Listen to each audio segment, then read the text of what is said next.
السلام علیکم ورحمۃ اللہ وبرکاتہ۔ آج کا ہمارا موضوع ہے اخلاص نیت۔ نبی پاک صلی اللہ علیہ وآلہ وسلم کی حدیث مبارکہ ہے، ان الاعمال بالنیات، بے شک اعمال کا دار و مدار نیتوں پر ہے۔ انسان کو وہی کچھ ملے گا جس کی اس نے نیت کی ہوگی۔ تو ہمیں اس حدیث مبارکہ سے یہ سبق ملتا ہے، آپ صلی اللہ علیہ وآلہ وسلم ہمیں یہ واضح کر رہے ہیں کہ انسان کی انٹینشنز پہ ہر چیز ڈیپینڈ کرتی ہے۔ It depends upon our own intentions. مثلاً اگر کوئی بندہ نیک کام کرتا ہے تو اگر اس کی نیت اس لحاظ سے ہوگی کہ اس کو دنیاوی فائدہ حاصل ہو یا دنیاوی دکھاوا کر رہا ہو یا ریاکاری کر رہا ہو، تو آخرت میں اس کا کوئی ریوارڈ نہیں ہے۔ مطلب اگر انسان کی نیت خالص اللہ تعالیٰ کی خوشنودی کے لیے وہ کوئی کام کر رہا ہوگا، اس کی انٹینشن اس لیے ہوں گی کہ اللہ تعالیٰ کی بارگاہ میں اللہ تعالیٰ کی خوشنودی، کیونکہ وہ اللہ تعالیٰ کا حکم ہوگا، وہ اس حکم سے بجا لائے گا تو اللہ تعالیٰ اس کو اس چیز کا پورا اجر و ثواب دیں گے۔ اسی طرح حضرت ابو ہریرہ رضی اللہ عنہ فرماتے ہیں کہ آپ صلی اللہ علیہ وسلم نے فرمایا، اللہ تعالیٰ تمہاری شکلوں کو اور تمہارے اعمال کو نہیں دیکھے گا، بلکہ وہ تمہارے دلوں کو اور تمہارے نیتوں کو دیکھے گا۔ اسی طرح ایک اور روایت میں آتا ہے کہ شداد بن اوس رضی اللہ عنہ سے مروی ہے کہ انہوں نے فرمایا، رسول اللہ صلی اللہ علیہ وسلم نے فرمایا کہ جس نے دکھاوے کی نماز پڑھی اور اس نے شرک کیا، جس نے دکھاوے کا روزہ رکھا اس نے شرک کیا، جس نے دکھاوے کے لیے صدقہ کیا اس نے شرک کیا۔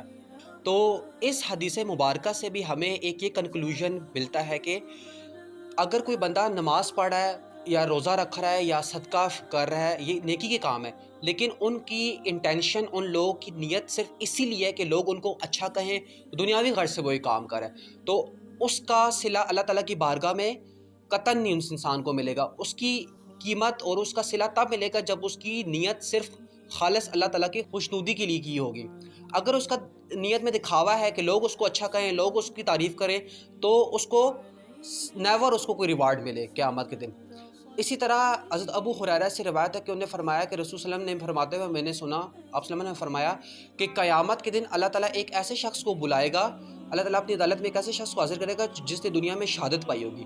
اللہ تعالیٰ جب اس کو اپنی بارگاہ میں حاضر کریں گے اور اس سے فرمائیں گے کہ تو نے یہ شہادت حاصل کی، تو نے میری نعمتوں کو پایا، تو تو نے کہاں تک عمل کیا؟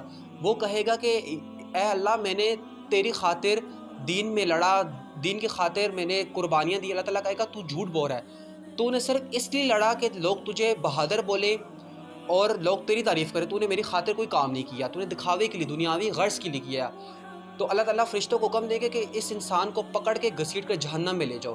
اسی طرح اللہ تعالیٰ ایک اور شخص کو بلائیں گے جو معلم دین ہوگا، عالم ہوگا۔ اللہ تعالیٰ اس سے فرمائیں گے کہ تو نے میرے دین پر کہاں تک عمل کیا، تجھے میں نے اپنی نعمتیں دی، تو نے کہاں تک عمل کیا؟ تو وہ کہے گا اللہ پاک، میں نے لوگوں کو دین کی تعلیم دی، قرآن کی تعلیم دی، لوگوں کو سکھایا۔ تو اللہ تعالیٰ اس سے فرمائیں گے کہ تیرا یہ غرض دنیاوی تھا، اس لیے تھا تاکہ لوگ تجھے عامل بولیں، لوگ تجھے عالم بولیں، تاکہ لوگ تیری تعریفیں کریں، تو دنیاوی غرض سے کام کرا۔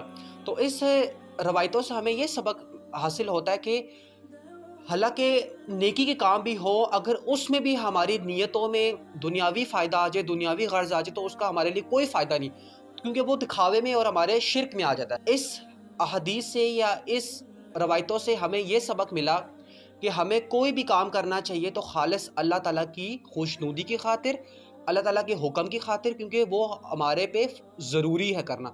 تو آج کی میری اس ویڈیو کا پرپس یہی تھا کہ ہمیں جو بھی کام کرنا چاہیے خالص اللہ تعالیٰ کی خوشنودی خاطر کرنا چاہیے۔ ہمیں جتنے بھی ڈیلی لائف کے کام ہیں اس میں ہماری نیتیں صاف ہونی چاہیے۔ ملتے ہیں نیکسٹ ویڈیو میں۔ اللہ حافظ۔ اللہ حافظ۔